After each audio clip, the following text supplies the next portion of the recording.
It feels like it took forever, but it's finally a new day in Pittsburgh. Everyone was yelling and calling for it for so long, and finally, Matt Canada was fired. This offense was absolutely garbage under Matt Canada, and that wasn't very hard to see, and frankly, he probably should have been fired a long time ago. The Pittsburgh Steelers offense has looked absolutely garbage under Matt Canada, and it's been long talked about by many fans and analysts alike that this guy needs to get the hell out of Pittsburgh. His scheme was predictable as hell, and it felt like they always did the exact same thing and refused to add any sort of complexity to the scheme. He's held back the Steelers since coming back to Pittsburgh, and he's certainly held them back during the Pickett era. Not that the Steelers put up a ton of points against the Bengals or anything like that, but it was clear to see that Matt Canada's absence was a positive for this team. The Pittsburgh Steelers were bad in just about every offensive metric under Matt Canada. He was hired ahead of the 2021 season to be the offensive coordinator, and in his time in Pittsburgh, the Steelers only had 79 touchdowns, good for the second least in the league behind only the Jets. Even worse, they threw just 42 passing touchdowns over that span. For reference, Patrick Mahomes threw 41 last season alone. It doesn't matter where you look.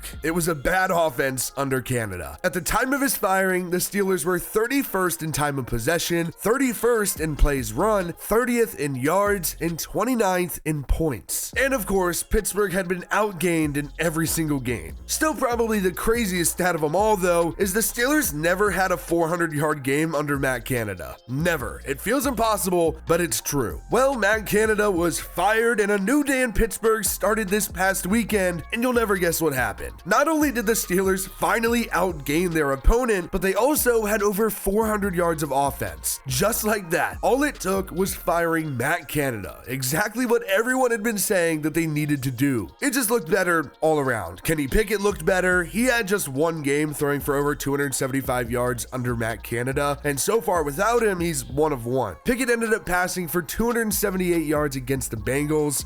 Still no passing touchdowns, but at the very least he didn't throw an interception, so kind of a positive. But the offense goes so much further than just Kenny Pickett, and the exit of Canada has certainly affected the entire group. Now, probably the biggest one is Pat Freiermuth, actually mattering in this game. It feels like Matt Canada really tried to ruin that dude's career. He's a stud tight end who can be an absolute game changer for this team when healthy. He's been quiet all season, much due to that injury he suffered in week 4, but on Sunday, he erupted. Prior to Sunday, Pat Freiermuth had 9 catches for 60 yards all season. In his first game without Matt Canada's play calling, he had 9 catches for 120 yards, a career day for the tight end. It's about time that he finally feels like a real focal point of this offense. Then both George Pickens and Deontay Johnson both had 50 yards. Deontay Johnson did have a little bit of a hiccup during the game. He had this low effort, didn't go for the fumble thing. I don't know, some people say he didn't see it, some people say that he did, and he just gave up on the play. I'll leave that up to the comment section. Let me know what you guys think. But outside of the passing game, one of the biggest takeaways from this weekend was that we finally got to see Najee Harris actually have a good game. He looked really good. As Steelers fans know, he's been at best this season, and a lot of people have really wanted to see Jaylen Warren get more carries. But Najee played well. He had 99 yards and a touchdown off of 15 carries. But it's not like Warren was completely irrelevant. He also had an impact on the ground, rushing for 50 yards. Now, when you see that the Steelers went for 400 yards for the first time without Matt Canada, you would probably think that that comes with a lot more scoring. That really wasn't the case. I will say this, the Steelers' whole scoring touchdowns problem has not been fixed yet. They only scored 16 points against the Bengals off of 400 yards. This is still a team that does not score a lot. It's not like all of a sudden the offense just lit up, but at the very least it does look better. The Bengals season may just be over after the injury to Joe Burrow, but it's not like their defense fell apart too. Cincinnati just didn't look good, and the Steelers found a way to win 16-10. And that's all that really matters. I know that win doesn't matter as much now that Joe Burrow's not playing, but this is a team that just continues to win. They're 7-4 and could very well make the playoffs, but this still isn't a very good team. I know some Steelers fans hate when I say that, but I truly don't think that this is a team that can compete with the big dogs. I mean, their defense might be able to, but their offense for sure won't be able to because they can't score. I said it in a previous video, this really feels like the Vikings from last season. The Vikings went 11-0 in one-score games and eventually just fell apart down the stretch and got exposed come playoff time. And the Steelers are definitely going to get exposed here soon. The only difference I can see though is that I don't think the general consensus around the Steelers is that this is some unbeatable team. But for the Vikings, it felt like everyone truly believed in their ability to compete, at least offensively. Like I said in that last video, they are literally the exact opposite of the Steelers this year. Kirk Cousins was balling out for the Vikings that year. Kenny Pickett this year still kind of sucks. The Steelers are probably going to have to go out and find something new after this season, but I don't think they should give up on Kenny Pickett just yet. But I gotta say, I don't think he really looks like the guy. I want to believe in Kenny Pickett. I really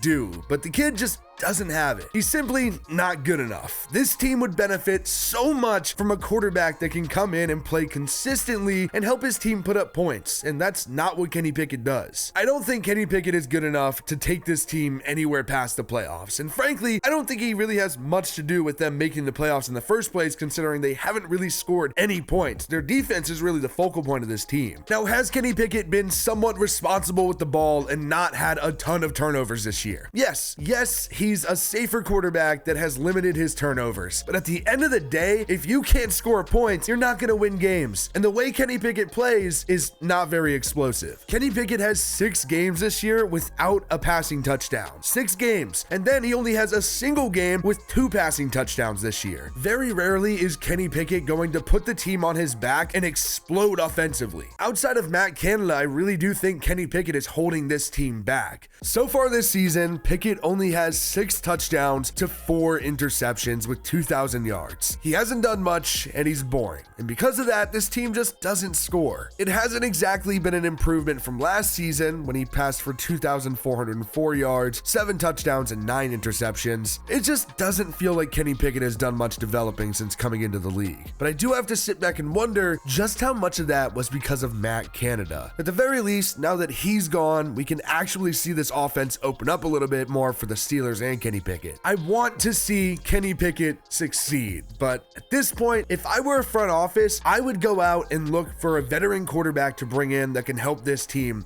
get better. A prime person I'll go to just because of the expiring contract that I know a lot of people have talked about is Kirk Cousins. You can't tell me that if the Steelers brought in Kirk Cousins, this team wouldn't be 1,000% more explosive on offense. They'd score more points and be a significantly more competitive team in the grand scheme of the NFL than they are with Kenny Pickett. And that alone is a big reason why I'm starting to fall out of love with Kenny Pickett. But even if you don't go out and get the vet after Kenny Pickett, this is a super deep quarterback draft class. So why not take a swing later on in the draft and see what you got in a rookie? I mean, at this point, there really isn't much financial obligation to Kenny Pickett. He's still on that rookie deal. So if there's any time to figure out if he is or is not your starting quarterback for the foreseeable future, now would be the time. But I will say, before I 100% give up on Kenny Pickett, I want to see how he plays down the stretch without the suffocating, terrible scheme of Matt Canada looming over him for the rest of the year. I want to see if Kenny Pickett plays really any different without Matt Canada. And although he didn't score a touchdown against the Bengals, he did throw for more yards than he had in previous games, so that was a bright spot. Kenny Pickett is at that point in his career where he really needs to show some more stuff down the stretch here, or else more people are going to start throwing around that term bust. Luckily for him though, there are a lot of easy games coming up for the Steelers, and they even have the potential to finish the year with a really good record. The Steelers' next 2 are against the Cardinals and Patriots. 2 games they should absolutely win. I think the Cardinals have a better chance of beating them than the Patriots do at this point, and that'll put Pittsburgh at 9-4 if they win both of those, just as we all expected they'd be, 9-4 for a team whose offense can't score points. Then they play the Colts, and the Colts have been solid, but I still do think that's a winnable game for the Steelers if their defense can step up and kind of shut down that Indianapolis offense. offense. Then they got the Bengals again without Joe Burrow, who they did just beat, but that's probably another toss-up game. Following that, they have the Seahawks, who have been kind of and the tough Ravens at the end of the season. But that game probably doesn't really matter much since it's week 18. At that point, the Steelers probably locked themselves into a playoff spot. It's an easy slate for this team, and I fully expect the Steelers to be in the postseason this year. This is a team that has some good pieces, especially on the defensive side of the ball. But if they don't have a quarterback, there really isn't much of a future for them. Nobody really thinks the Steelers can actually compete with the big dogs in the AFC. They're simply just not good enough yet, and neither is Kenny Pickett. At the very least, though, we can all rejoice because Matt Canada is gone. But Kenny Pickett needs to figure things out now, or else the Steelers are going to be looking for a new quarterback sooner rather than later.